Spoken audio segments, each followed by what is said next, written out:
to Out of the Game, episode 16. We are back finally after a long hiatus. This is Jeff Green in Berkeley, California. I am here with the usual gang. We have in New York City, Mr. N-Guy Kroll. Representing Brooklyn. Yeah. Sorry, that was a little black of me, what I just did. Actually, I would say it was the opposite. We have in Boston, Massachusetts, Mr. Sean Elliott. Hello, everyone. And we have also hailing from Berkeley, California, actually right here next to me in bed, Mr. Robert Ashley. Good evening, Mr. Green. Hello. So nice to see you again. And I do mean Indeed. see you. And once again, Luke Smith, missing in action. Do we But have not anything to missing say about action. him? Definitely getting action. Is that where he is? I don't even I'm pretend to know sure. where Luke is anymore. No, but it would make sense that he's getting some action now because the new episode of A Life Well Wasted is out, so that would be the soundtrack for Luke's Quiet Storm antics. I don't think there is a girl in the world who wants to have sex to that. Let's talk about that. I want to know how it feels to be happy. There was a lot of excitement about the new episode, and there was a new poster and everything. So fill us in. Yeah, so filling you in. I've been working on this episode for a while. It has been since early September since I posted one, and basically I ended up having this mega hard deadline, which doesn't really agree with me as a general guideline, but I had this story that was about a charity event that I sort of had to make, so I ended up spending the last 2 weeks just constantly grinding on the show. But it was worth it, and it seemed to work out well. But Ollie, the guy who does the posters for the shows, did a poster that everyone seemed to stoke their nerd boners to like the utmost because they sold out in about 6 hours. That's awesome. So, yeah, they're super that's cool crazy. looking, I gotta say. Yeah, thanks, man. So what was how do you guys come up? How do you guys work together on the posters? Do you just sort of tell him what the episode is going to be about, and then he sends you a sketch, or he just starts running wild, or do you send him some sketches? Yeah, I mean, How it does that work? depends. It depends on the episode. I mean, some of them were definitely like us thinking of ideas for what the poster could be about. In this case, the idea was something that Ollie had wanted to do for a good long while, which was to sort of create a compendium of various like weak spots for enemies, from sort of the classics like zombies, shooting zombies in the head, or werewolves with silver bullets or whatever, to sort of more obscure gaming oriented stuff like the Colossi and Shadow of the Colossus. And so he'd had that idea kicking around for a while, and it just happened that I was making an episode with the title Help, and that sort of made it possible for him to deploy his already canned idea. And so in this one I didn't really have much to do with it. I did want to plug something while I'm at it, though, which is that there's a secret in the poster, and I don't think that it's gotten around very much. I noticed that a few people have figured it out, because I have a way of knowing when someone has figured it out. But there's sort of like an elaborate puzzle that one can sort of get into by looking closely at the poster and trying to figure out what each of the things are about, because there's something on there that is not about a game. It's a fun sort of investigative puzzle that one can undertake. So yeah, find it. That's all you're gonna tell us? Yeah, well, okay. I mean, I don't want to spoil the. It's pretty obvious, really. I mean, Can I go to GameFAQs? It won't be in GameFAQs. It won't be on GameFAQs. There are a few clues in the NeoGAF thread. Like, Oh, yeah? a few. Huh. Yeah. Yeah, but I will say that it leads to something pretty cool. I think it's worthwhile. So, yeah. And so that was how many episodes into A Life Well Wasted? 5, not counting the sort of little stuff I did on the side, the B-sides. And so do you feel like you've hit your stride with it? now? I mean, not to imply that the previous ones weren't good, but I mean, presumably when you're doing something like this, you're like kind of finding your way creatively.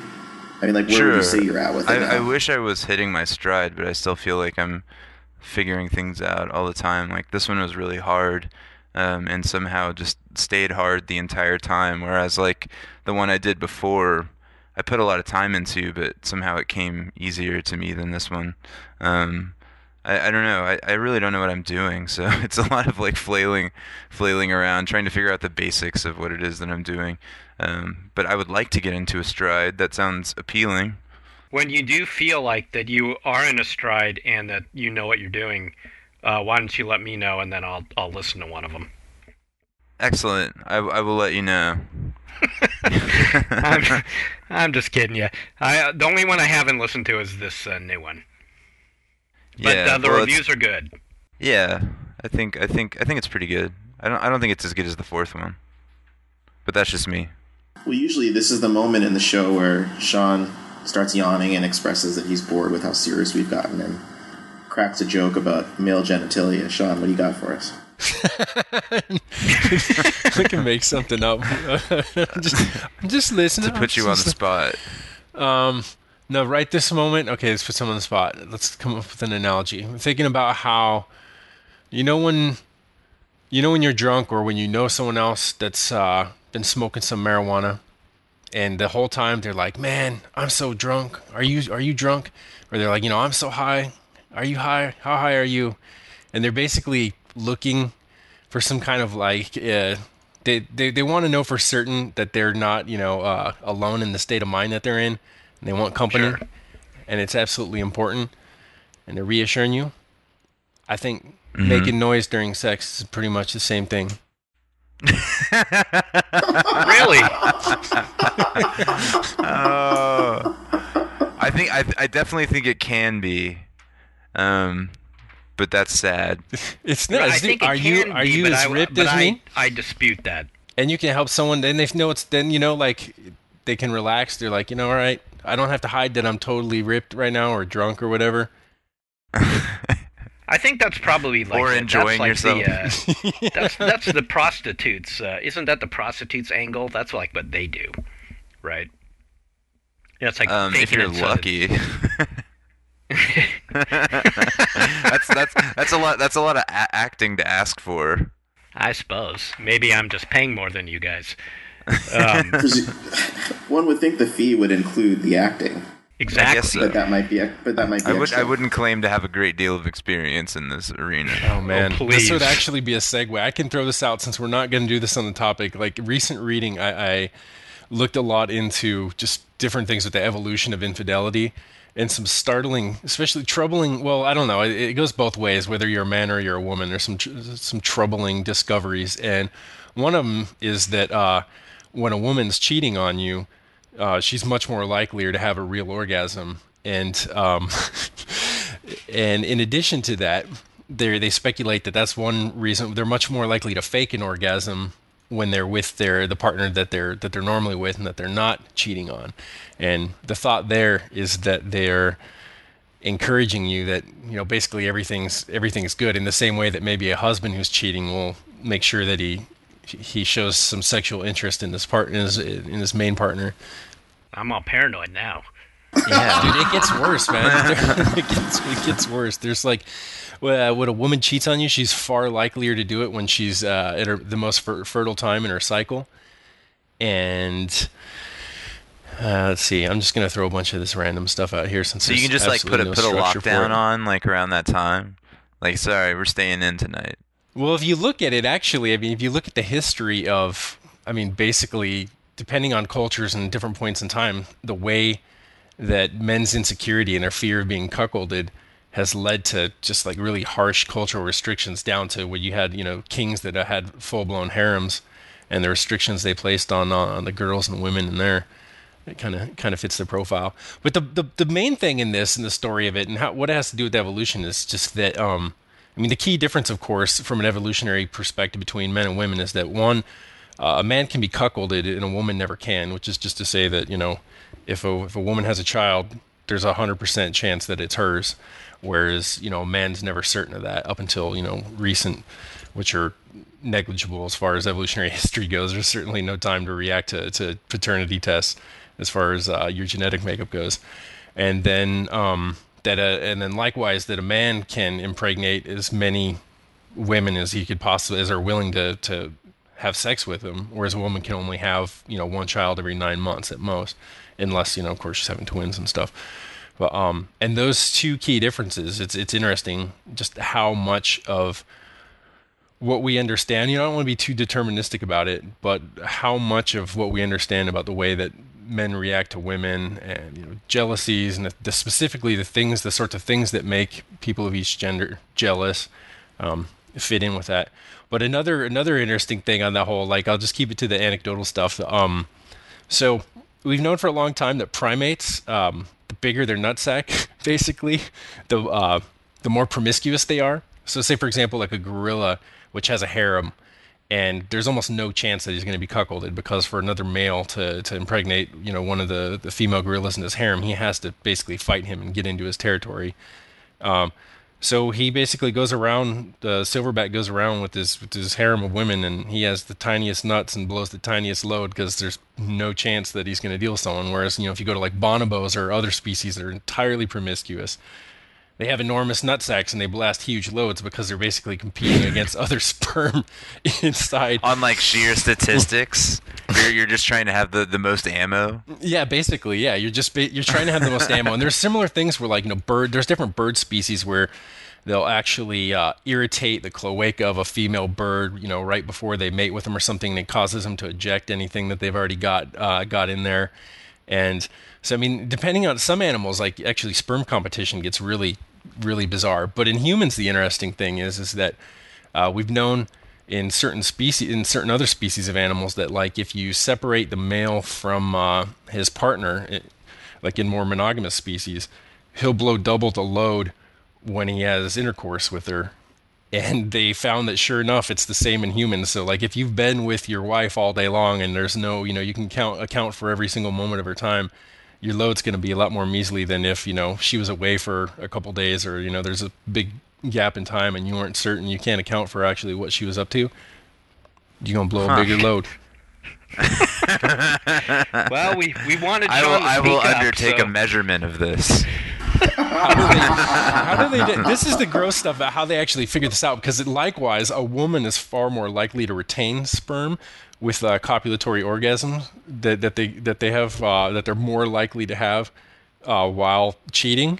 So it's like, there's total like war of the sexes happening there. Yeah, that's crazy. Yeah. So Was anyway, this in the show notes? This isn't our topic. This isn't even our topic this week. We're going to talk about, Jeff, I'm waiting for you to bring us to it. Malcolm Gladwell's latest anthology of his work for The New Yorker. Right. Speaking of which, that reminds me of Malcolm Gladwell's latest collection of essays from The New Yorker. It's called What the Dogs Saw. He's released a number of books, including Outliers, Blink. What else am I forgetting? Those are the two big tipping points. The tipping points, though. Of course. Right. Actually, right. Yet another big one. Which was kind of his tipping point. Right. Yes. That's true. So now we have What the Dogs Saw, and that title actually is based on an essay he did profiling Cesar. Is that his name? Cesar Millan, the dog whisperer. The dog whisperer. Yeah, I picked up this book when I knew we were going to talk about it, and only read a little bit. Sean, you read the whole thing. Did everybody else actually do their homework and read it? I read about a third of it, but I'm familiar. I'm fairly familiar with Malcolm Gladwell's work. I'd read a number of essays that he'd written. He definitely stands out because I guess how would you describe his style? He picks topics that are, of general interest and either takes a provocative sort of aspect or spin on it and sort of, brings you into something things you thought you knew, and shows you how they're different. Yeah, just total child of 80s literary analysis, and then it's, is re-examining or examining your assumptions and frequently, being subversive and showing that, well, perhaps what we've assumed all along has been entirely incorrect. I mean, the outcomes are the same, but the underlying reasons for them are much different than you actually anticipated. In the two essays that I read, and I only read two of them, so I could be wrong, but I didn't. I mean, and maybe I have to read more to get a bigger thread here, but I wasn't feeling anything that particularly deep. I was feeling, or maybe that's me. Maybe I'm just not deep, but I was feeling that it was more. In this case, they were just like rather engaging essays about people and what they did and what they do. Well, I guess it is what you're saying. This is the problem I think that you ran into. What you think it's going to be with the works with the essays in here that you read, you could totally come to that conclusion. And I was fearful of the same one. The first one in there is about the Ronco guy, Ron Popeil. Is that how you Popeil? Uh-huh. And then if you read that, and then you went straight to the Cesar Millan one, they seem as though they're people profiles. Which is what I did. The majority of the articles collected in the anthology actually aren't. They tend to be more along the lines of what we're saying. And to an extent, some of that's present. I mean, there's a little bit of in the one on Cesar Millan, there's a little bit of insight about the importance of touch and body language, and the extent, using sort of dogs as a lens to say this is the extent to which our behavior that's nonverbal informs others about our intentions and all these sorts of things. And then he ties that back into, is that the one where he ties it into teaching, isn't it? Yes. And so I think the commonality there that you have is just that connection right there seems like it's not, it doesn't stand out immediately to everyone. When someone's thinking, I'm going to write about how this guy whispers to dogs, what's the connection to teaching? And that's always sort of his thing, is these surprising connections between different things. And where he's insisting that, basically the same phenomena is informing like other ostensibly very different parts of being human. And I would, if I had read those, I would have been pretty disappointed in it. But I wouldn't say I was disappointed, because at the very least, he's a very engaging and clever writer. And he gets you into the head and into the situations that he's presenting. I mean, I thought they were really good reads, but I did sort of emerge. And yes, I acknowledge I've read 10% of the book that I was probably getting a different impression than what it really is. So Ngai, you were about to. I know you have some issues with Gladwell's writing, right? Well, yes. I would say that. I mean, I really liked his stuff when I was sort of, I guess, before The Tipping Point, and specifically the essay that inspired the book, The Tipping Point. I remember when he wrote it in the New Yorker. It was about different types of people, connectors, so people who sort of connect other people. And he sort of led, I believe, with an anecdote about the mother of a friend of his. I think her name is Lois Weisberg, and her son is Jacob Weisberg, who, at least at the time, was the editor of Slate, and I believe might still be. And it was just an interesting sort of look at how, this one person could be connected to so many different people and that kind of stuff, and using that, that sort of jumped off into what became his book, this idea of like, how can you have a tipping point? Can a person be a tipping point? Can an idea, how can something touch off something much larger? And because he takes, things that you can relate to, so even like, what the dog saw, the idea of dogs and behavior, and then, by starting with someone who is, a dog whisperer, we've all heard of the horse whisperer, but, go into this thing and then, sort of emerge with some very interesting thoughts or meditations on discipline and how we relate to animals. And, trying to look at things through the dog's eyes. I mean, the whole opening anecdote where the woman is describing the behavior of her dog from her perspective, and the dog whisperer is describing it to her completely another way. So she thinks that the dog is simply being mischievous and whatnot. And what the subject of the article, or the essay relates, is that the dog is actually controlling her. right? That because she's not exerting her dominance over the dog is exerting dominance over her. Right. And that in the microcosm sums up almost everything that he ever writes. That's the point there, is that the assumption there was incorrect, right? Anything he ever writes is about reversing the reality behind the assumption. The assumption's either dead wrong or the reality behind it's totally different. So anyway. Yeah. So now obviously I was very familiar with a lot of the critiques, because there's some people who sort of feel, well, Malcolm Gladwell is just Captain Obvious, right? He's writing about things that are actually really obvious in an engaging way, but they're obvious nonetheless, and that there's a lot less there. Then there are other people who are sort of complaining, like, he was a science writer when he was at the Washington Post before he was at the New Yorker, and he. But I've been friends with, people who are science writers, people at Newsweek, when I was at Newsweek and other places. And it was always interesting talking to them, like when they're writing about something or reading someone else writing, actually, something they're knowledgeable about, or talking about scientist friends of theirs, people who are in grad school or, experts in the field, and what it's like reading the work of someone who isn't actually that knowledgeable, and trying to describe it to a lay audience, and like all the sort of skips that are jumped, or the steps that are jumped, and that kind of stuff. So there were people who were complaining about Malcolm Gladwell stuff, who were knowledgeable about certain things that he was writing about, and sort of saying he's misrepresenting it or he's overly simplifying it, those kinds of things. So some of them people had legitimate points. Some people could be described as haters, whatever. The problem there would be if he's misrepresenting it. If he is misrepresenting it. I mean, if he's glossing over it because he's only providing as much information as is necessary, and then in order to like jump across disciplines and say, hey, I'm not the expert in any one of these disciplines, but I'm actually, since I'm this sort of like gadfly and I'm actually, he in this situation is actually able to see connections that the individuals working in the disciplines aren't able to. And so long as he's doing that, I'd say it's cool. But are there accusations about him just getting the facts wrong? I mean, just totally misrepresenting, say, the state of... I don't know if I would say that, but definitely on the point of leaving out. So I'll read something. So in May, he wrote an essay for The New Yorker titled How David Beats Goliath When Underdogs Break the Rules. And the lead anecdote in this essay, so it opens and closes the piece, is about...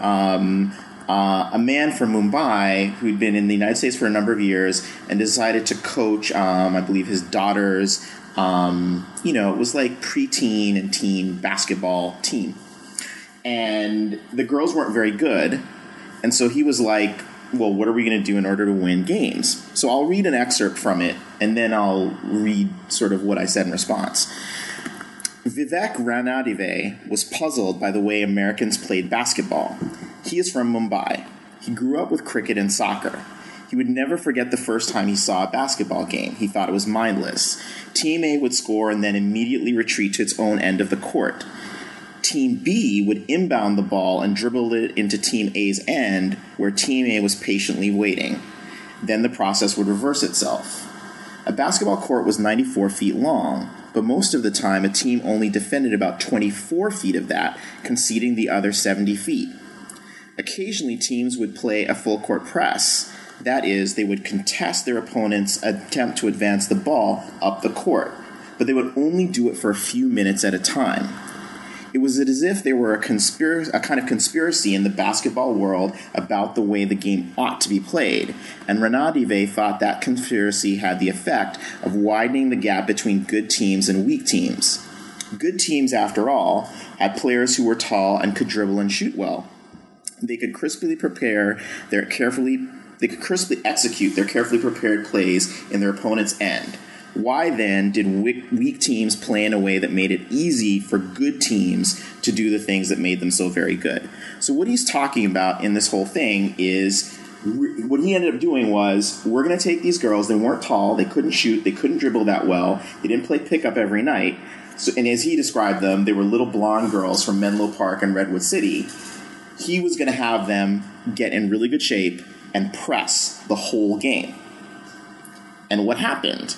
Well, when you execute that kind of pressure on other girls who might be more skilled, but they're not super skilled, they would fall apart, and these guys started winning game after game after game, far in excess of their ability. And he uses this to sort of go into this idea, talk about insurgent strategies, like David versus Goliath, like, insurgents in Iraq, like other, Che Guevara, and these other examples that he used. Now, it all sounds really, really good, except I'm really into pro basketball. And what I remembered, and this is what I wrote about on my Tumblr page, I said, this is a typically provocative article from Gladwell, complete with terrific examples like T. Lawrence and the aforementioned basketball coach. But he conveniently leaves out the obvious counterexample from the very sport he focused on.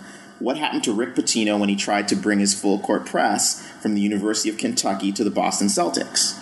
Or when Paul Westhead tried to bring both a full-court press defense and a fast-break offense from Loyola Marymount College to the Denver Nuggets? It ended horribly in both cases. Pitino's record with the Celtics was 101 wins, 146 losses. Westhead's with Denver was even worse, with 44 wins and 120 losses. During one season, the Nuggets led the league in scoring at 119.9 points per game, but surrendered a similarly league-leading 130.8 points per game on defense.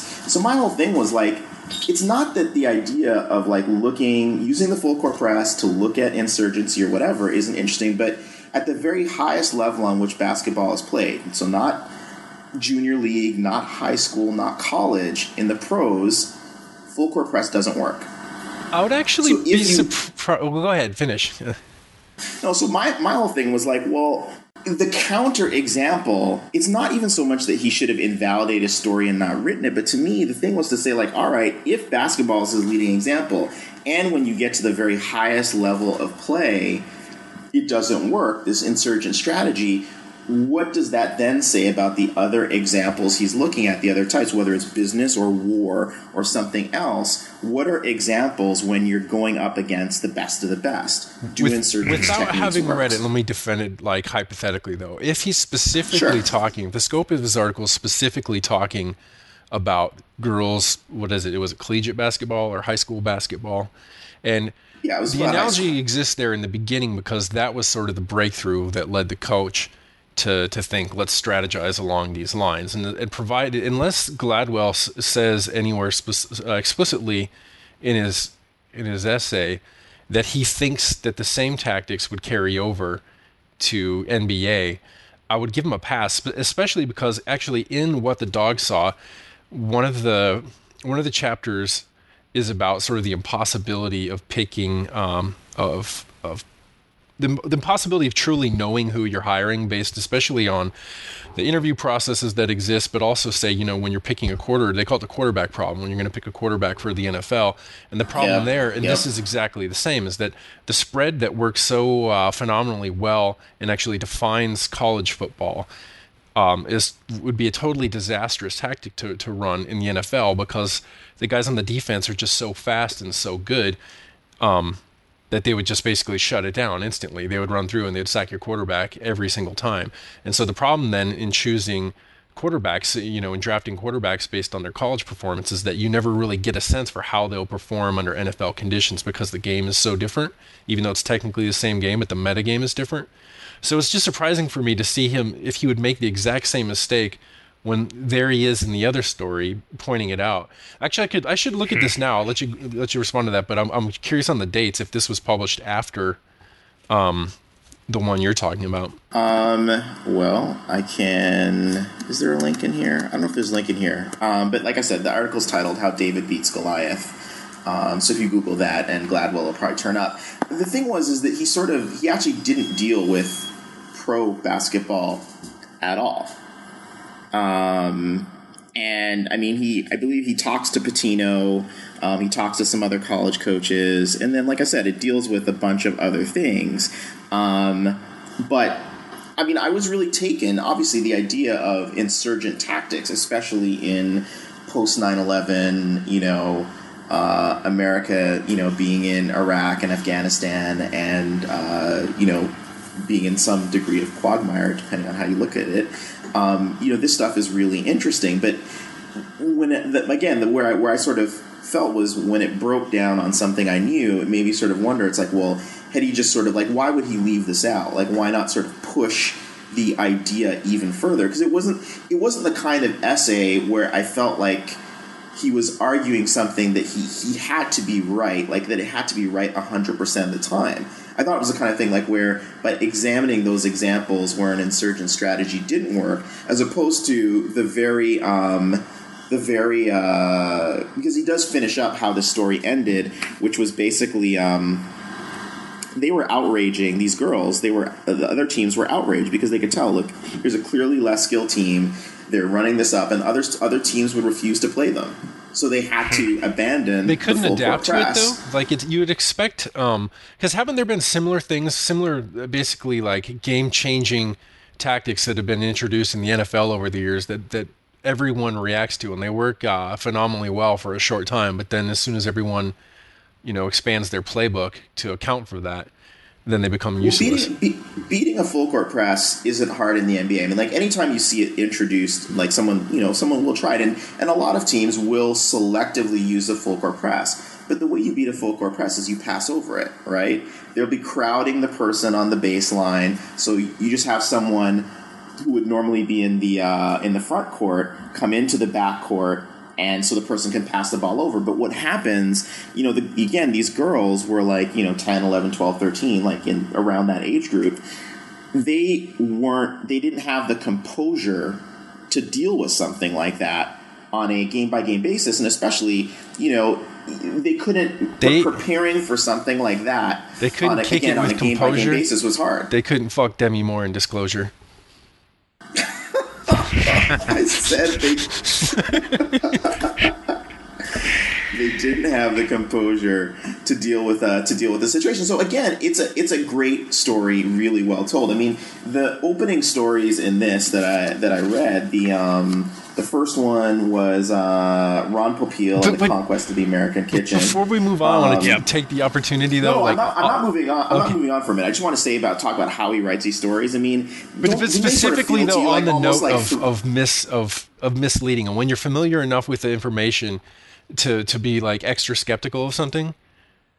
Yeah. I just want to throw in that one book that we recommended all reading to discuss was Super Freakonomics, and I sort of cringed at that because, well, first there was the accusations that they were misrepresenting the climatologists' views on global warming in a section in the chapter of their book that addresses that. But then I heard them on NPR, and both of the writers appeared basically to promote their book and to defend against those accusations. So with that as the overall context, knowing that, after they were given 3 minutes to pimp their product, they were going to go and say and refute those charges.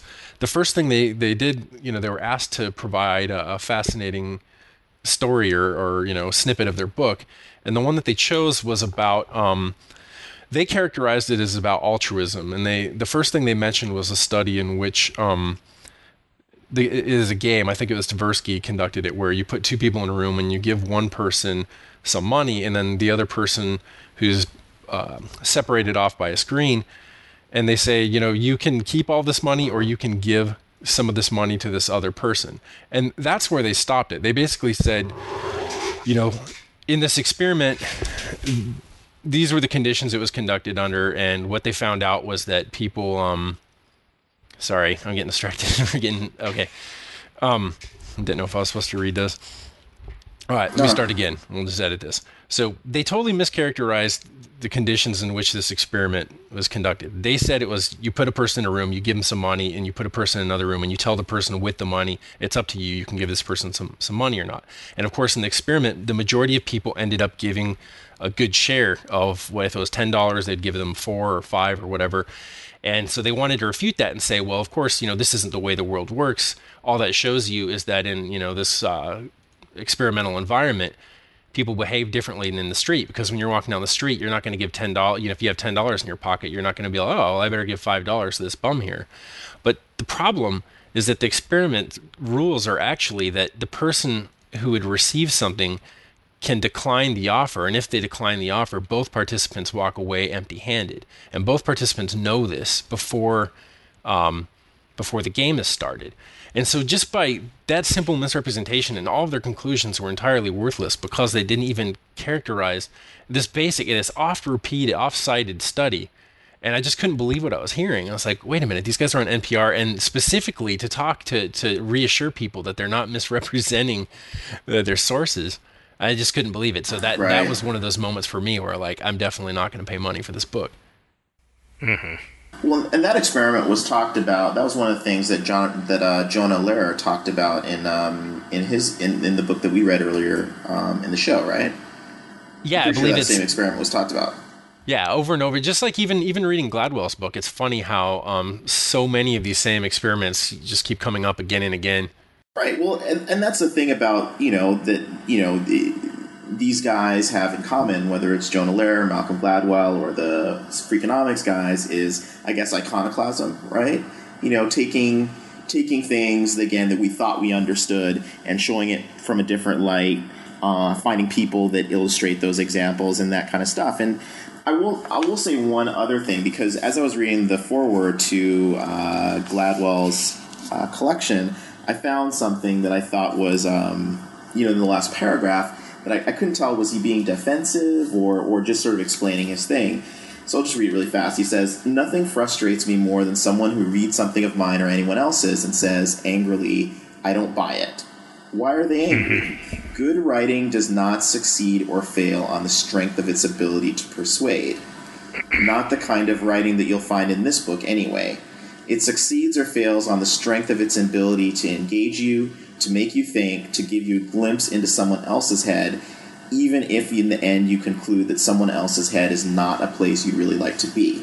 I've called these pieces adventures because that's what they are intended to be. Enjoy yourself." That was odd. That was actually in the preface, right? And that set me up. And when you read the first story, I was assuming, like Jeff, that this is about profiles of people, and in which case it's like, yeah, there is no right or wrong. This is just about the way different people live their lives and what existence is like for them. And then there's a bit of a bait and switch, like you're talking about, where to the contrary, he's actually trying to argue his own points over and over again throughout it.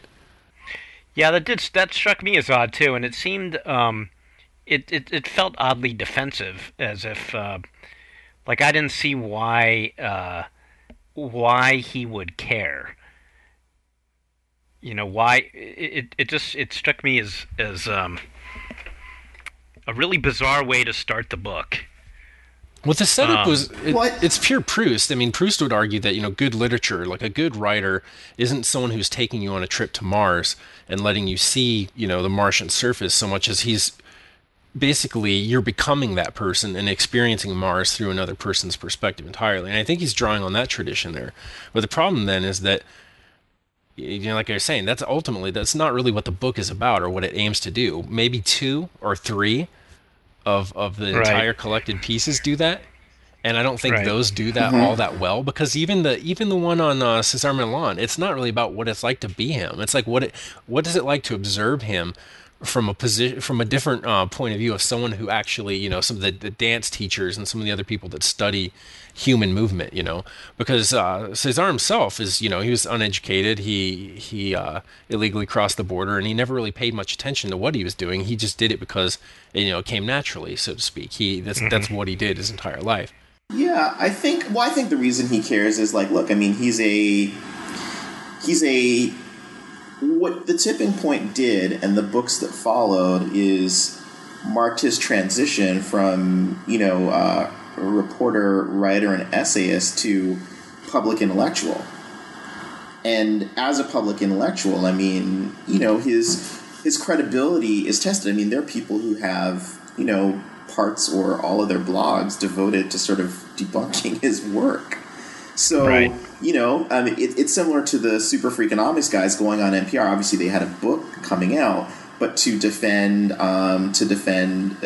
themselves and defend their work. And it's, I mean, I'm sure we've all sort of had that impulse, even if you've written something and then other people, the first time, something you wrote got criticized, you're just like, wait a second. Like, you have this impulse to defend yourself.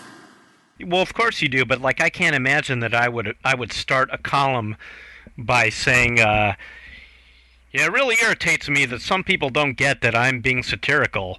And, like, I just keep doing what I'm doing. I mean, like, as somebody who had never read Malcolm Gladwell before and didn't really know what to expect, being told in the preface that he might take umbrage at the way I may feel upon reading him was sort of annoying to me. It's like, dude, let me just read your book.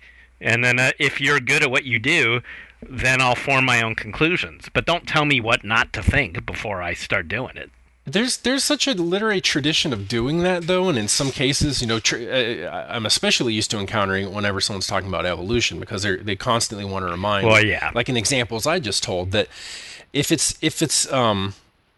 say that you're from a natural selection point of view, that it's in your interest, it's in a man's interest to basically have sex with as many women as he possibly can, you need to reassure readers who aren't familiar with evolutionary theory that this isn't, no one's really endorsing this, any more than if you say that we can find out that people, that men are naturally violent, then we're saying that it's good for them to then be violent. So that because you encounter certain objections so frequently, you want to get them out of the way, because in a way they're a misunderstanding of both the aims, and it's just an impediment to doing what you want to do. And so the only way that would, I think, make sense for Gladwell is if it's like you're saying, it was about these people, in which case there is no right or wrong.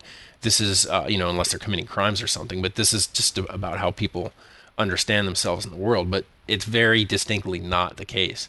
He is putting arguments forward that he wants to be taken very seriously, that he wants to change people's understanding.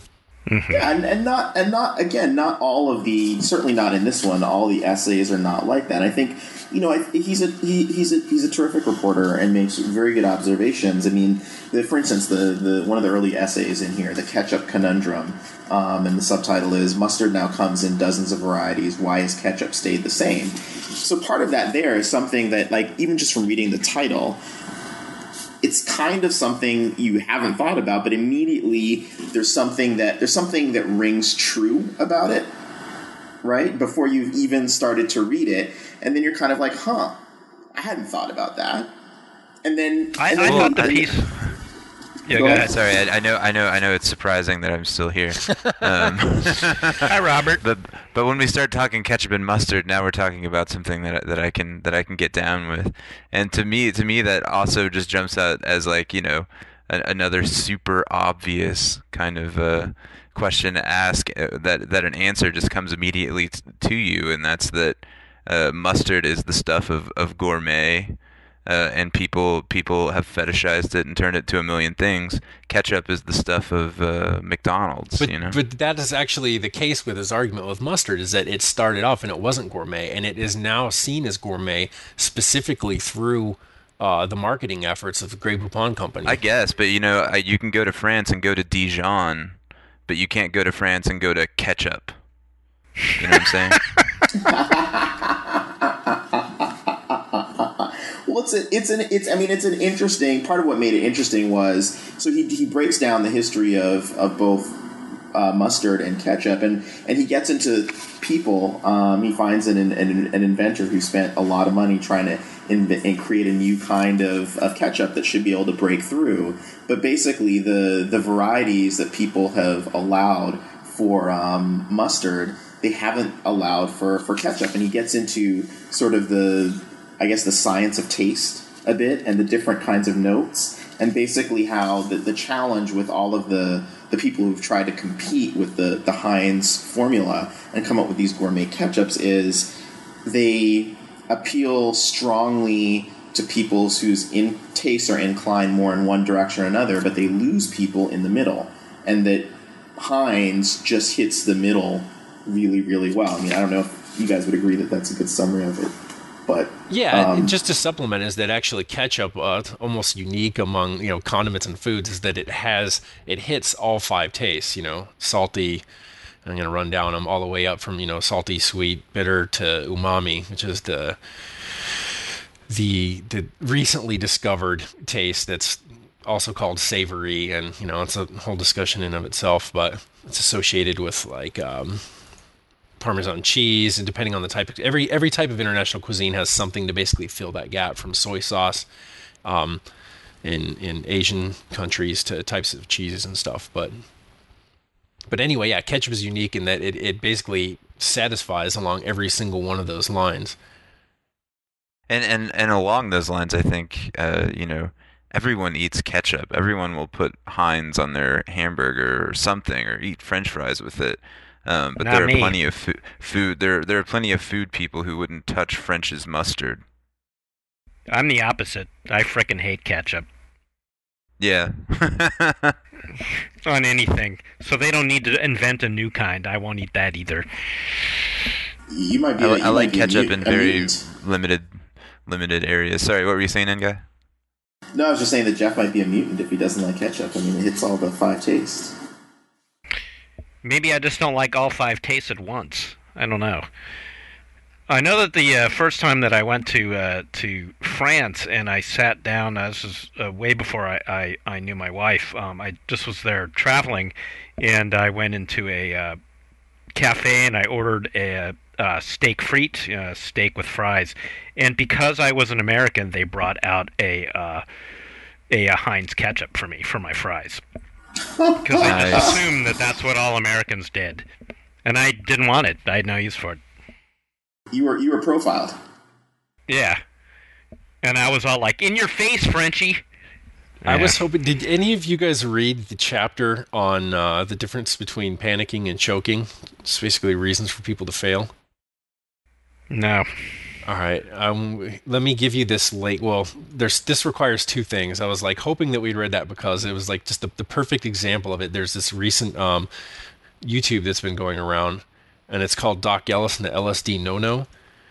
I love it. Have you seen that? Oh yeah, So absolutely. So it's basically about a pitcher. I watched it like 7 times the day it came out. Yeah, it's this amazing story of a pitcher who basically pitched a no-hitter while under the influence of LSD and some other mind-altering substances.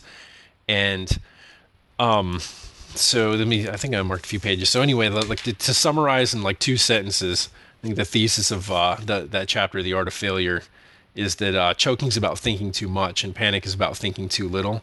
Choking is about a loss of instinct, and panic is reversion to instinct. They look the same, but they're worlds apart.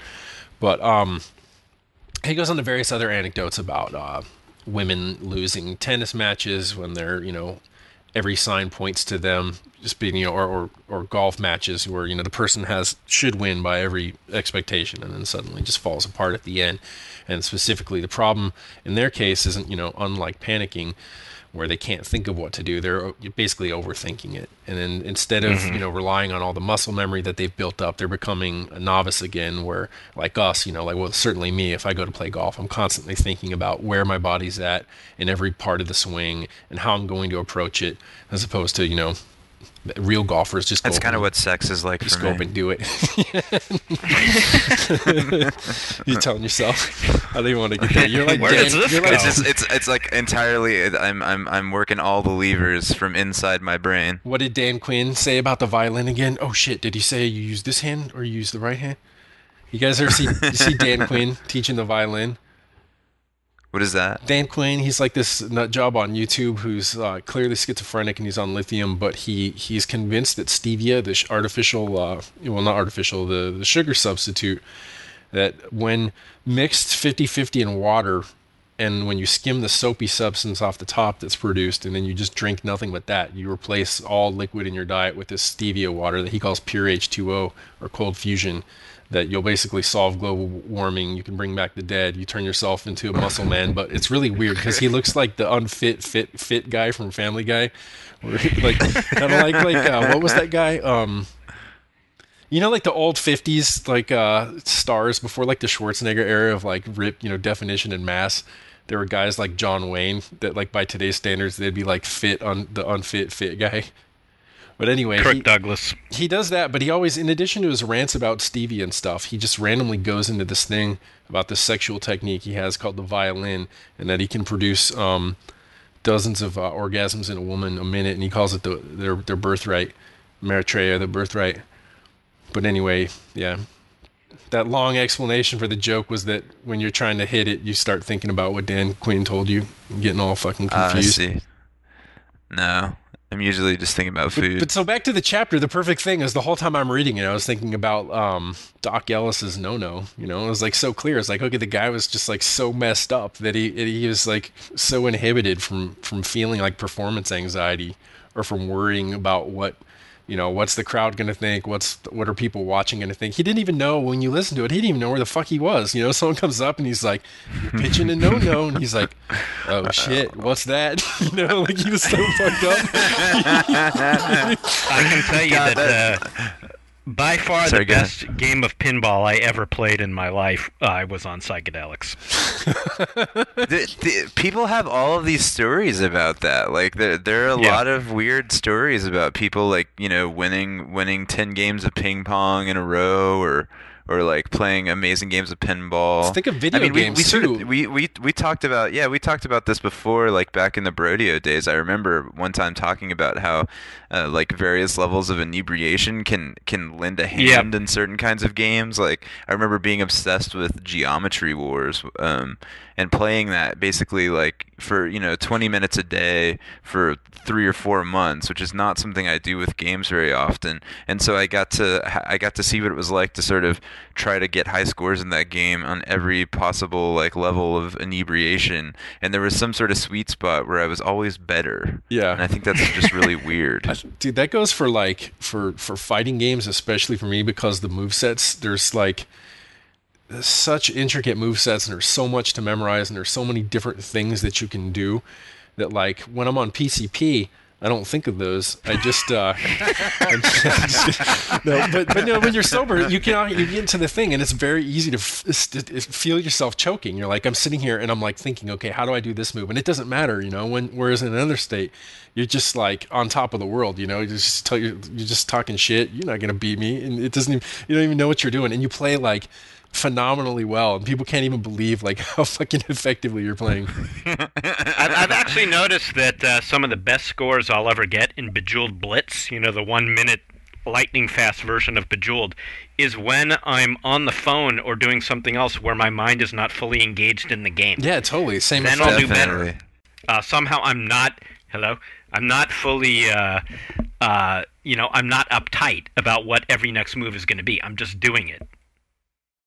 I've also noticed things like that, like if you turn the sound off in a game, sometimes like sound serves as usually as like a something to ratchet up the tension, and if I turn the sound down, sometimes I'll relax more.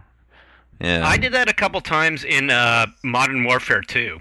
I turned down the sound at particular points that were frustrating me, and then I got through them. You just in any of those situations, I think if you just tell yourself like, I'm not fully engaged in this, I don't need to prove myself, because, you know, you're on the phone with someone, or, you know, it's like, or you're, you know, in your case, Robert, maybe you're playing a game, and, you know, and your wife starts talking to you, and you make it clear to everyone you're playing the game with that you're only going to be half there, and suddenly you look and you realize, like, holy shit, you're on some kind of crazy tear, you know, because you've basically done the same thing. You took the pressure off yourself. Yeah. Yeah, which actually goes into that whole idea of the pressure on and taking it off is part of that essay where he talks to Claude Steele, a psychologist at Stanford University. He talks about what he calls stereotype threat, and he describes this as, the whole idea is trying to understand the disparity between test scores of black students and white students. And the stereotype threat is called, it says, when black students are put into a situation where they are directly confronted with a stereotype about their group, in this case one having to do with intelligence, the resulting pressure causes their performance to suffer. This is in Gladwell, right? Yeah. This is in that same essay you're talking about. Yeah, exactly. Sweet. So he interviews them, and so I'm high right now. There are. I'm just joking. Sorry. Yeah. What was that? I was like, I'm high right now, and I'm just because like I was like, oh, you're talking about Gladwell. I'm totally joking. And all you guys went like dead silent, and I was like, oh shit, is that guy mad because I cut him off, and they're mad because I don't even know. Okay, go on. I don't even know where to. I don't even. We know you're not, because otherwise you'd be better at podcasting right now. All right, go on. So yeah, we're talking about the effect of the expectations different students had. Yeah, exactly. And so what they, part of what they're, part of what they're doing in this research is trying to understand the phenomena more, and then, devise strategies that, students can use to take the pressure off themselves when they're in these situations. And what it reminded me of was when I was studying for the SATs, the way I prepared was twofold. I took a test a day for 5 days before the test, a sample test. And then I'd been reading this book called, I think it was called Cracking the SAT. And what they told you to do is sort of like treat it as a game. And they taught you all these techniques, like, wherever you can, like, rather than trying to get the right answer, plug in the examples there and see which one works. If you can't get, if you look at a question and you don't know the answer, or it's not coming to you, try to eliminate the obviously wrong answers, because if you can get it down to 50-50, it's actually worth it statistically to guess rather than leave it blank because of how it's scored. Dude, that was also on an episode of 90210. No joke. It was, dude. I was watching it on Xbox Netflix the other night. You were watching old school 90210. Yeah, it's fucking amazing. It's totally hilarious. Man, I think I saw all those episodes when I was younger. The best part is that just now it sounds like I am high, and I swear I'm not. But the best part about it is just that, like, there's so little consistency from episode to episode in a way that we expect from serials now. Shows like Lost and Battlestar, and The Wire, and it's just like one episode. Like say Brandon gets a DUI and he totals his car, and it's like the very next episode he's driving, or like one episode. Oh sure, he's trying to hook up with some chick, and it turns out like she's got a kid, she's got a son, and he's all gonna be like Mr. Cool, and he's like babysitting the kid and shit, and then it's like, dude, she just vanishes the next episode, and then the next episode, of course, he hooks up with like someone in Hollywood, some actress or something. Yeah, it's pretty. I always thought that kind of stuff in that show was sort of a commentary on the lack of consequences for rich kids. It just never mattered. Like, oh, you told your car, don't worry, you'll have another car next fucking episode. I don't think they thought it out that well, actually. And the other thing about it is just like you can't escape is how quickly it's basically. There was this one SNL skit with Chris Rock where I never even understood it at the time because I don't think I got the context, but it was supposed to be like a sitcom about a black family, and they were constantly like everything was just like ratcheted up to 11, and then so his like basically it was Sinbad was the dad, and I forget the actress who was playing the mom, and Chris Rock was the son. They're constantly just like screaming at one another over the most mundane things. If it's like, can you pass me the ketchup or something? And then, the other brother comes back from college and he's just totally normal and they're like freaking out at him. It's like, don't you speak with that low voice to your mother like that? That kind of shit. But basically that's like 90210. Like it's insane how quickly everything escalates into yelling. It doesn't make any sense. You're like, whoa, what the fuck just happened? Like Brenda just decided she wants to drop out of school. Like, totally fucking randomly, and now the family's in this huge yelling match. I actually think about that all the time when I watch television, and I wonder sometimes if that's part of the primal appeal of television, is that people yell at each other all the time on TV, and we rarely ever do that, or at least I don't, and at least most of the people I know don't. But you could turn on any TV show, and guaranteed somewhere in that half hour or hour, people are going to start yelling at each other. And really, how often during the course of your normal day do you actually see people do that? I know, never. I think, well, I guess you're saying it's for everyone. In my neighborhood, I see people yell at each other all day. I was out in front of the Berkeley Bowl on the day before Thanksgiving, and there was this like homeless dude and some hippie guy like screaming at each other from across the street. Well, that's different. I can see why like teenage girls like it. Maybe it seems like it's life at an extreme. You're just supposed to like everything is so emotionally resonant that everything is just this that's important. And in reality, it's like your boyfriend's not going to be like yelling back at you about this thing. He's just going to be like, yeah, whatever, and then going to go play some more Xbox. Exactly. And then he goes back to playing Modern Warfare. Yeah.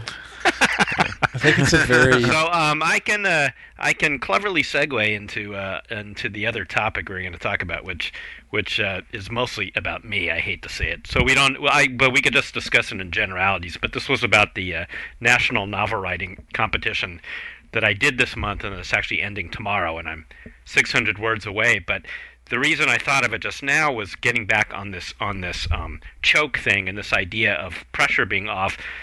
And you guys were asking me before we went on, like, what this thing is and what the point of it is. And it's actually exactly that. It's exactly the point of it is for anybody who's a writer or thinking of writing or has ever thought about writing a novel, that to give you this absolutely ridiculous goal to set for yourself that can't possibly produce a very good work of art or of anything, and to just do it. And therefore, because it's so ridiculous, the pressure's off to create anything good. And also, you don't have an excuse like, well, I'm too busy, or I'll do this, or maybe next year I'll do it, or whenever. It's just, no, you have to do it right now. You have to do 50,000 words in 30 days.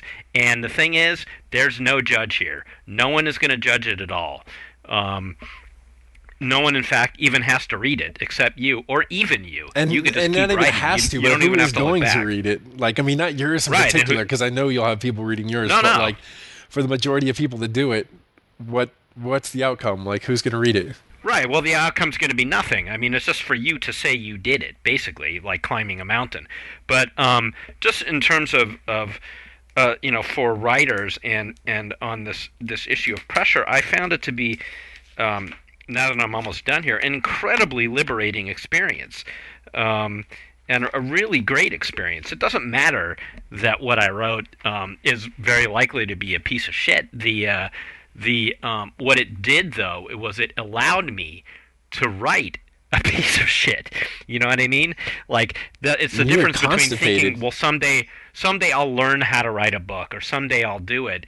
It just when I was told by the official organization that's running this thing, you are going to write a piece of shit. You know what that Make no organization is, mistake. though? When I heard about this, when you first started mentioning it, and I looked it up, I thought, holy shit, they've finally done it. Like, all of like the real novelists out there who are sick and tired of all those like TV guide articles about, that they're just casually mentioning, you got some time, Yeah. take the summer off and go and write the great American novel. They're like, we need Yep. to prove to these motherfuckers that they're not going to be writing the great American novel, that, that writing Yep. is not just like something that anyone can fucking do any more than you or I could Right. go onto an NFL field and expect not to leave on a fucking stretcher. Right. That's Yeah, what no this kidding. is, though. I mean, they are fucking with you, among Jeff. yeah. I mean, among the many things I learned was how hard it is to write a frickin' book. I mean, I came away from it with ample more respect for even dudes like Dan Brown, because it's like, okay, he can do it. He can actually physically do this thing. Doesn't matter if it's particularly good or not. He can do it, because even just the most mundane things about novel writing turn out to be a lot harder than they look. Which are, I mean, like what? So what did you? I mean, what was hard about it? What was hard about it was I had an idea for a story, which was based on it's the old Cudgel of Xanthor thing. It was that fake preview I wrote for CGW back in the day that people took for being a real preview of a real game. So I decided to take that idea and then take the experience I had on the Sims group for a year and write a novel that was about the making of this fake game. That was half the story, but the other half was actually set within the game itself. And as the design team was forced to cope with the pressures of making this game and the kind of bullshit marketing stuff that would get thrown at them and other things, that was changing the reality of Xanthor within the game itself. So there was a little bit of yeah. What is that? The never-ending So, story? Say what? Is that the never-ending story? Like, what? I've heard that. Kind of. I mean, conceit it would go like some like horrible, like stupid fucking idea would come in from the marketing people. Like at some point, they want a more like urban look to the thing, and it's a fantasy RPG, and some guy who I loosely based, so he's much smarter than this. I based him on Rod Humble. But because I know Rod Humble's a skateboarder, I had the Rod Humble character suggest that a skateboard park be in this game, and so at some point I've got Xanthor, finding himself all of a sudden on a skateboard. Dude, you should go rewrite it tonight for me. He skates on the cudgel. He actually mounts some trucks onto the cudgel and like tries to ollie on the cudgel. The cudgel's a whole character in and of itself. I wouldn't be surprised if like at the end of the day, after you've sort of had the good pressure of being forced to write every day, that I wouldn't be surprised if there was something in what you wrote that you could go back and salvage and really think about using in some way. Well, right, and that's I bought the book that this guy Chris Beatty, he's the guy who founded this organization just with his friends, and it originally was just like 25 of his buddies back in the day in Oakland got together and did this challenge for themselves, and it's turned into a nationwide, actually an international event now. And he wrote a book that's called No Plot, No Problem, and it's about getting through this damn thing. And that's one of the points that he asserts is that, what you're making here is basically like a first draft. This is like something, you're not making a publishable novel and any more than any real novelist has a published work after their first draft. But that's what this is. And now you have this sort of like rough stone that you can then go back if you want to and maybe turn into something salvageable. Jeff, you need to go and read. Yeah. There's actually a chapter in the Gladwell book that is specifically about, it's about late bloomers, but it's about contrasting a writer who didn't get his start until his 40s with, say, people like the guy who wrote Everything is Illuminated, when he was like 19, and did it more or less like in a single go. And the difference in sort of the discovery, the mindset, the exploratory mindset that you're describing, where you're going to continue to draft before you don't even really know what you're trying to write about, versus people who start with a concept and write to that concept. Right.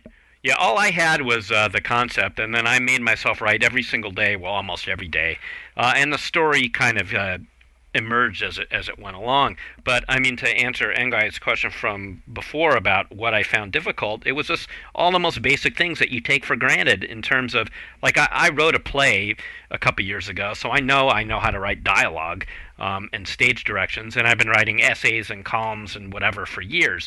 But the actual act of writing, having two people talk, I know I can construct good dialogue between the two of them, but what are they doing while they're talking? What room are they sitting in? How do I describe it? Where are they walking to? All these things that it's just basic, it's just basic creative writing 1A, but when you have to actually do it and make it not sound stupid, it's easier said than done. So if you're coming from a non-trained point of view like I was. You got any parts in the novel where there are like quotes from the reviews of Xanthor? Get really meta and have like a preview and basically quote your GFW column. Oh shit. That's a lost opportunity. I'll have to do that in the sequel. And I'm going to predict that Cudgel of Xanthor will be the very last Oprah Book Club selection. I think it will be. Yeah, I'll kill it right there. So anyway, I don't want it to just be about me. I just thought this was interesting, just from a creative. Dude, you wrote a novel aspect. called The Cudgel of fucking Xanthor. It's about you, and rightfully so. We need to hear more about this bullshit. Well, to broaden it a bit, because Jeff, you're pretty active on Twitter and other social media. When you let your fans and minions know that this is what you were about, and you were doing this, what kind of response did you get? Did you hear from other people who were doing it? What were they saying? I did, yeah. I heard from a lot of people who did it, and a lot of people say the same thing. It did turn out that the statistics I read about before I started were pretty accurate, which is about, at least 80% of the people who say they're going to do it drop out. It's just hard to do. I mean, frankly, I was, for like 6 days in a row, I wasn't doing it, and that's a long time when you only have 30 and you have 50,000 words, but I got back on the horse. So there was a lot of that, a lot of people just sort of sharing that they were doing it too. There was a lot of very nice, dude, you got to post it kind of stuff, which I'm not going to do. You need to do that. Otherwise, like, this is just like National Buy Nothing Day or whatever, all those sorts of things. where people just like. I may post excerpts, but I really am thinking that I'm going to try to do something with it. I actually got a very nice email from some independent book publisher in Austin, Texas, who wanted to talk to me about possibly doing something with it. And, really before they even knew anything about it. Yeah, I know, Dude, which is what I said to my man. wife. I was like, they might want to read it first. This will be the cudgel that breaks that publisher's back. No, Yeah, but no come kidding. on, dude. It's like people get book deals all the time without there being any real evidence they can write. I mean, there's evidence that I just like that this book's called Cudgel of Xanthor. Like I can see that right at the grocery checkout, right next to like the Da Vinci Code, and it doesn't sound all that different for the. No, it's funny. They had they had all sorts of procrastination devices on the NaNoWriMo site. It's like, hey, we'll help you waste time when you don't want to do this thing you signed up for with us to do. And one of them was it was sort of like this program somebody wrote that analyzed your title and the chance for success. And I'm proud to say Cudgel of Xanthor was somewhere down in like the 20% chance of success. So, So do you think you will carry on the habit that you've formed of writing on a near daily basis? well, I am writing on a daily basis in the course of my regular life. Writing this kind of fiction, I do not think so. I mean, definitely I'm taking a break in the short run because it was hard on me and on my family, and I dragged this damn thing down to Thanksgiving. Dude, what if the Cudgel of Xanthor like fucking ruined your family? I want you to think about that for a minute. I'm Well, just it did lead imagining to Jeff's daughter being like, "Dad, God, stop with the Cudgel of Xanthor. Dinner's ready." Yeah, well, that did kind of happen. What does she think quite of a it? few Did you let times. her read anything? No, but I'm gonna let them read it, and both of them have been super encouraging and accommodating to this ridiculous schedule. Do you have a van in the novel with someone airbrushed Xanthor and the cudgel on the side? Oh yeah, I totally have like the cover in my head. Yeah, right. It's definitely So like you're gonna get Boris Vallejo to do it. exactly. That's what I'm I'm thinking fairly about. certain that Jeff can send out a tweet, asking people to make potential covers for Cudgel of Xanthor, and Oh, you'll God. probably get 10 or 12 different options. Done in Yeah, minutes. no kidding. And please, nobody listening to this actually do that. But find No, something. but better please, than everyone time. listening to this, do that. Actually, the cudgel for the Yes. print that we got from the GFW PAX reunion, that had the Cudgel of Xanthor on it. It did actually have the Cudgel Xanthor in it. Yeah, that thing has taken on a life of its own. You can't let that shit Well, die now, dude. You owe it Now, to the well, world. here's one thing before we wind down is you got to say like why did you go with Cudgel of Xanthor as opposed to say something like Hammer of Xanthor or Staff of Xanthor? Right. Actually, that becomes one of the early sticking points in the novel itself amongst the design team. It's an argument over I wanna read this. over the commercial This sounds- viability of the word cudgel. This sounds fucking awesome. So that actually was considered in the book, and they're being forced to change the title at some point because of that. Will you But send it to me, the Jeff? lead at least? designers. I would love to read it. I think the it's- lead designer stands firm on the cudgel. I think point. it sounds fucking awesome. Does it have the word smiting in it at any point? I did, sort of lapse into that, sort of ye old fantasy talk during the Xanthor section. Dude, but that's just I went a back and cudgel forth. smites. That's like it. A cudgel doesn't like beat you or brain you or clobber you. It fucking smite. It's mode.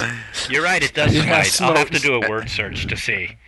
I'm Has not sure anyone if he ever actually- used? Has anyone in comics like ever used smite as an onomatopoeia? Like smite, like exclamation I'm point. sure, dude. I'm sure it's in like every other Thor comic bet ever so. fucking published. Yeah, no kidding. The whole thing of Thor, we used to. So Thor is nothing but that bullshit. The Cudgel of Xanthor is just Yeah, a that's ripoff true. of his dumbass hammer, however you pronounce it. I remember, like in high school, me and my friends used to like pass back and forth. We'd basically draw a comic strip one panel at a time in alternating panels and let the story emerge as we'd pass it back and forth. And we'd always do this like Thor knockoff thing, and it was just a chance to do like what you're doing. Well, not what you're doing here, but just that whole like fucking stupid language, but just with the most like rudely barbaric scenes. Like the dude would like punch through Ulick the troll's face in order to like knock out like the troll behind him, but then he would have like you licked Charles stuck on his arm, so he like That swing that stuff was. around I as a have to say flail. that that stuff was so frighteningly easy to write. It depressed me. You know, like how much of that crap I've absorbed throughout 4 decades. It just like rolled off the tongue to slip right into that. And just in case I was encountering writer's block at all during any of those times, I kept handily right by my side 2 World of Warcraft novels. And all I had to do was open up to a random page and read the dribble in there, and then I would like get immediately inspired all over again. So Wow. Oh, so somewhere the World of Warcraft novelist writer guy is saying that's not so easy, Green. when I said dribble, I meant genius. So Yes. yeah, Are you going to do this again next year? I do not know at this point. I want to say yes, but I think if I brought it up, I would probably get smited, as it were, over the head by my wife because it was really a kind of a hardship. Did you But I try do to explain recommend the it. plot to her? Was she interested enough to ask? Not really, well, but that's okay. I'm good with that. You feel better off. Do you wish she had? No, not really, actually. I mean, I didn't really want to talk about it much with anybody. I just kind of wanted to do it. I didn't want to jinx it too much by saying the stuff out loud.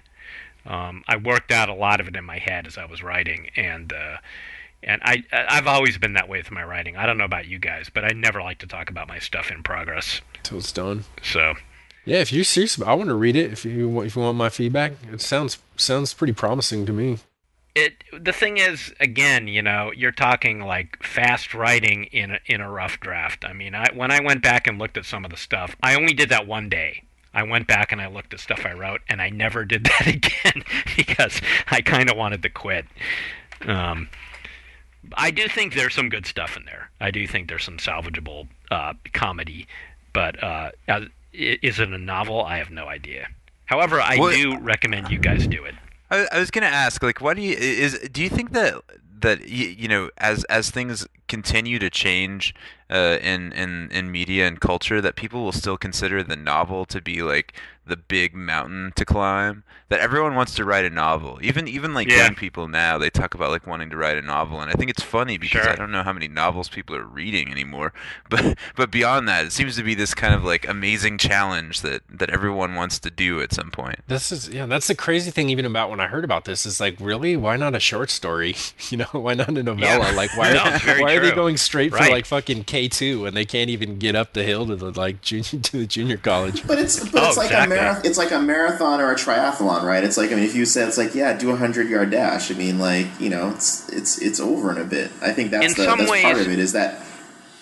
Right. I mean, you could look at it entirely differently. I mean, I was I wish I could remember the book. I think it was called The Creative Way. Maybe there's a really famous a book that's about sort of like unleashing your creative imagination through writing. And the main tenet of that book is like you have to write 3 handwritten pages a day. Doesn't matter what about. It could, if you have no inspiration, it could be your frickin' laundry list or whatever. But you could really look at this competition, this 1 month stunt, as sort of that thing. It's just a daily writing task. It didn't really have to be a novel. That was the most important takeaway for me. It was the habit of the writing, making yourself Yes. do it, and just sort of like flexing that muscle, which is all it really is, and showing yourself that you can do it. So that's the part that really matters. I mean, yeah, you're right. Of course, like 99% or more of the quote unquote novels that come out of this are going to be horrid. But all the people who did it at least can kind of say that for 30 days they wrote every single day or damn close to every single day, which is cool. Okay. Right, the book you're talking about, are you talking about The Artist's Way? There you go, Artist's Way. Yeah. Yeah, exactly. No, which I've attempted many times and never quite completed. Jeff, I Exactly, just yeah. put we'll put this in our show notes. I just linked us all in here to what I suggest should be the cover. I'm clicking reluctantly.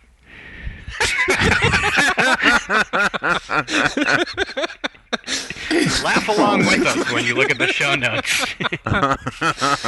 Look at that shit. They look so unentertained. No, they're totally. Look at them, dude. They're like fucking mystified. But look at the bitch on the right's pulling mad game on the chick on the left, dude. Look at the scores. That's pretty perfect. Yeah, that's. Describe it a little bit for people who aren't going to look at it. Is Buzz Lightyear's Astro Blasters Online.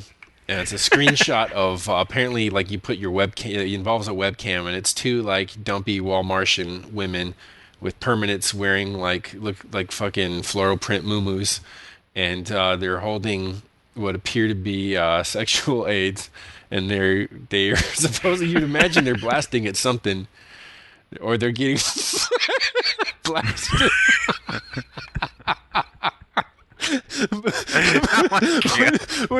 Oh god, when I first looked at this, Rory explained. It's pretty hard to describe. It just looks like it looks like the picture that you get. It looks like the picture you get from riding a roller coaster at Six Flags or something. You know, where it's supposed to be you in the action, except it's just some like really horrible drawing of crappy like children's toy. Out of Chippendales, dude. Yeah, what is this? Yeah. No, but is this the chick on the left, dude, she can't figure out how to turn the knob on her vibrator. That's why her score's so dumpy. Oh, man. This is a common theme with Sean tonight. Check her out. She's totally bewildered, though. Okay, now we have to send out N-Guy's other link here. Yeah, this is all potential Cudgel of Xanthor art. Yeah, old Vallejo. Yeah, absolutely. This is the stuff I was definitely channeling in my mind. Yeah. So you've got 600 words left. 600, yeah. I would be done if it weren't for various things this evening, including this podcast, which is fine. I will finish once we're done talking here. Are you looking and there's forward to that? There's no prize. You don't win anything. You get to call yourself a winner, quote unquote. Right, and actually they do run your thing through a some kind of algorithm, which I think is more than just a word count program, because I know that one thing you can't do is submit the same word 50,000 times. Though why you would want to do that, I have no idea. Since it's really just yourself, you're kidding. But anyway. Yeah. So that you could post about it on Facebook. I just wrote a novel. Yeah. Yeah. However, that wouldn't really stop me from just writing 50,000 random words, right? That would probably get through whatever algorithm they're running. A random word generator. I got an idea.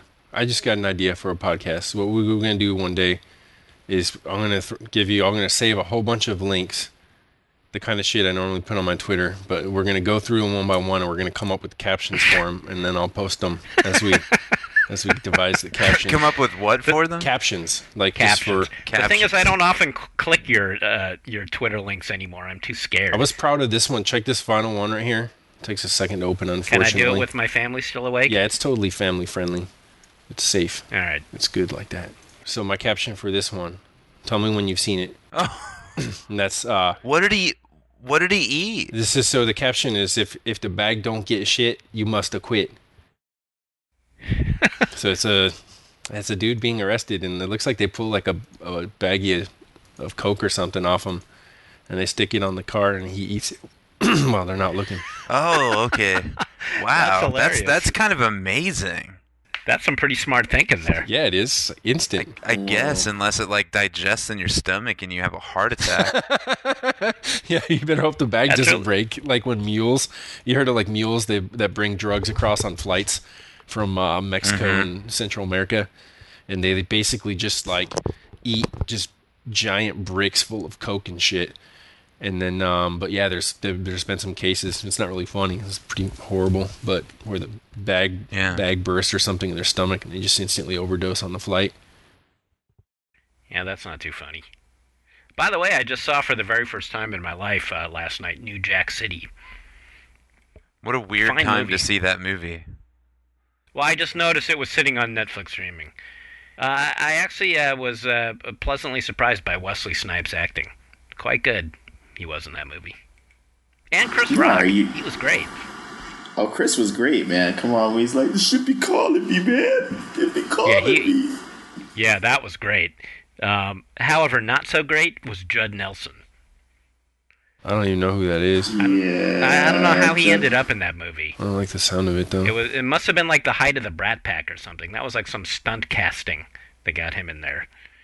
Well, here's an interesting thing about New Jack City is that so it's loosely based on the exploits of Nicky Barnes, who is one of the. If you guys saw American Gangster, he was the drug dealer, drug kingpin played by Cuba Gooding Jr., who's a real figure, and the other person was based on was Freeway Rick Ross, who was a major drug figure in the L.A. drug scene, bringing cocaine into the United States and selling it.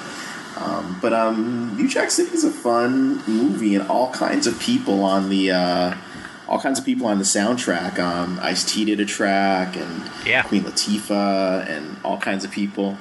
And I think, if I'm not mistaken, Guy did this group Guy with Aaron Hall and Teddy Riley did a track for the album.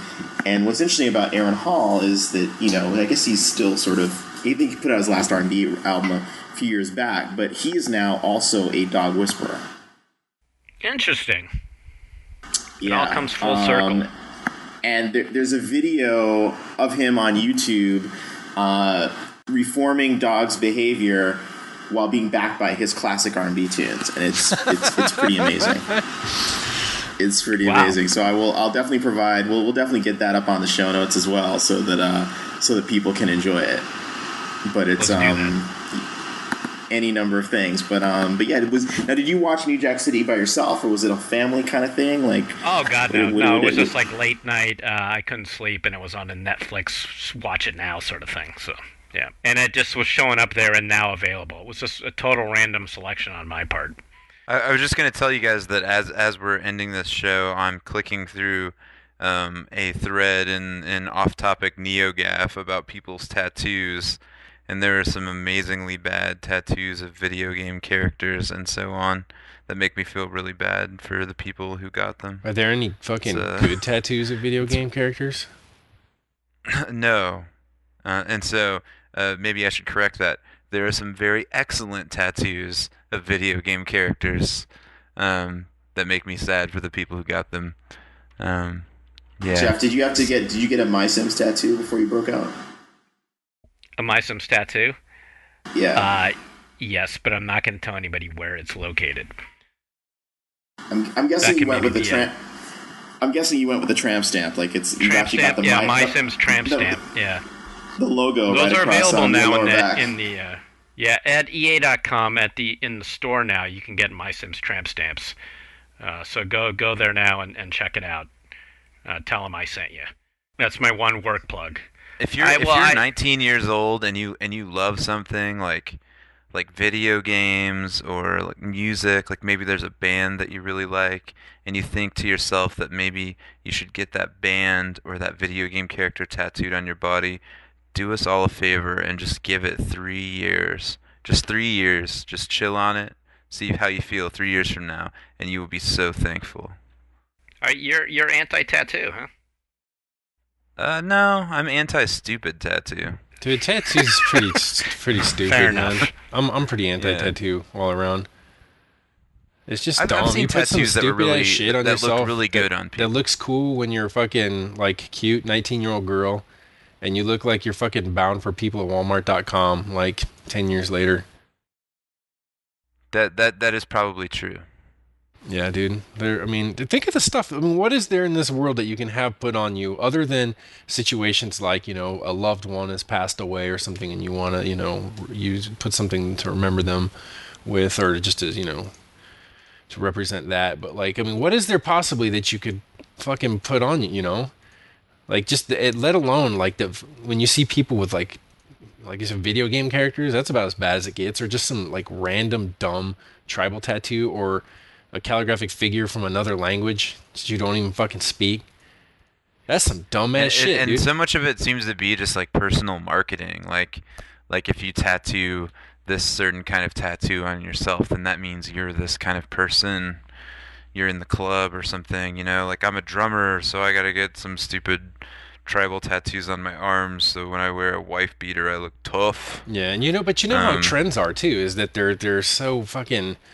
It's always going to change. It's gonna whatever's in fashion now is going to be out of fashion 10 years. But since tattoos are so like for the most part irreversible, the easiest thing would be is to not get it now, because then so many fucking fools will have them that you'll be the one that's like, holy shit, dude, that guy's marching to the beat of his own drum. He doesn't have fucking Tweety Bird and Tasmanian Devil on his arm.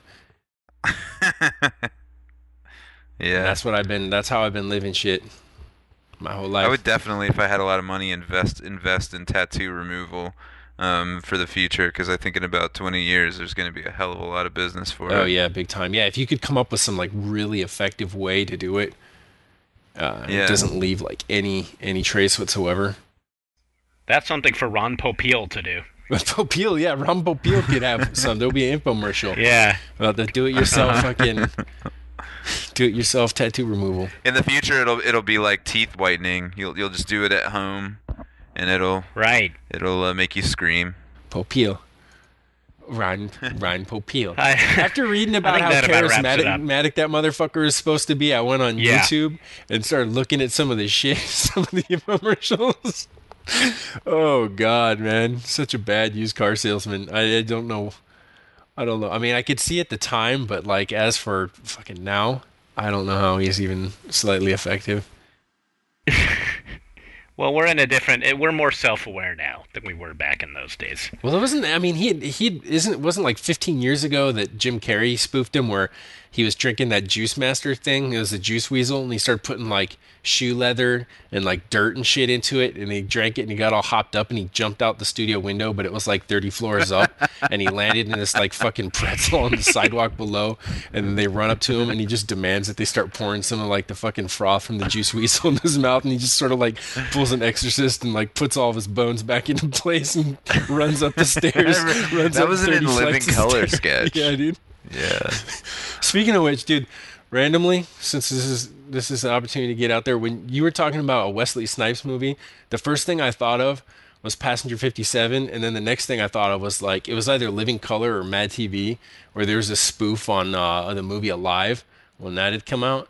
And it must have come out around the same time as Passenger 57, because the whole gag was like, the plane crash and the soccer team is sitting there, and then immediately someone's like, dude, I got dibs on Passenger 57. And it was like some like dark meat joke, dude. It was so fucking stupid. But it stuck with me. Oh my God. It was on national TV, dude, so I felt okay to repeat it. I don't endorse it. Wait, do you guys remember the tagline for Passenger 57? Yeah, dude, always bet on black. Always bet on black. That's why when the game Bet on Soldier came out, we'd always just like... Seriously? Yeah, always bet on black. Yeah. I never... You know what? Bet on Soldier was maybe the most annoying title of a game ever. I know, that's why I never understood Che it. and I would walk around and be like, hey, Che. And he'd be like, dude, what's up? And he'd be lift his head up because he's working. I just always bet on Soldier. And like, okay. Is that what it meant? I never even understood how to parse the phrase. Is that what it was? It was bet on Soldier, like don't bet on whatever dancer. Who knows, dude? Because I didn't know if it was like bet on, comma, soldier, like keep betting. I never could parse that phrase. You're like fucking send it back with your copy editing notes. Do you mean to Bet on, encourage? soldier. Do you mean to Bet encourage on. the consumer to bet on this soldier, or do you mean to encourage the soldier to continue placing bets? Exactly. See me after class. Fail. All right. Okay. I don't know how we would possibly describe what we talked about on this segment, on this show, but I would That's say not that our it sort of concern. devolved into basically like a party phone conversation. Like we were all just sitting on our couches, like flipping through television channels and randomly talking to one Party another. chat. That's what I want to do. Maybe that's what the show should be from now on. We should just sit here and like Maybe it should play be. a game or watch some Watch the same. videos and just randomly shoot the shit. We could actually do that may with not be any with more Xbox coherent. because you can do the party view mode on the Netflix on there, and there's nothing but a bunch of like total bullshit trash. So we can Oh, we wait, should, so you're dude. We should pick out a movie and then basically just talk. Like we don't include the audio in the thing, but just talk for the length of the thing, and then people could watch the movie while they listen to. Yeah, how the you thing- could join in, dude. Yeah, so like basically record like a commentary track. And then take it Yeah. another level and let people submit. They can do some of their own. They can submit their best parts, and we can float those in too. Like, you know how everyone's doing I like love it. a YouTube where they take just some found audio, or it's not really found audio, but everyone submits some little piece of audio, them playing a single chord on a guitar, like 2 seconds of drumming, and they like edit it into some awesome song. Just Yes. splice together a whole commentary based on. I'm all in. I'm not doing any more editing. You're gonna be the one that does it. I'm at my editing maximum. All right. All right. Well, we will be back again. Hopefully, it won't be as long of a break next time around. Right, guys? No, Right. Can we Yeah, can we definitely. promise them that? we can. Yes. We can. We Promise. definitely can. We'll be back tomorrow. Yeah. Okay, it's my We're going bedtime. daily now. Make it stop, let's just Jeff, start make doing it this stop. daily. Out of the game daily. All right, Yeah, Sean needs to go it'll to just bed. be like a continuous live feed. Wow, that sounds like about the worst thing ever. Fat man, we can ask Yeah. for donations too, dude. Fuck yeah. Like Fat man asking for donations. I was on his live thing. Did you catch? Well, someone. I was surprised someone taped it. He did. Fat man's a YouTube personality, and he has to weigh Yeah. about like, I don't know, quarter of a ton or something, maybe more.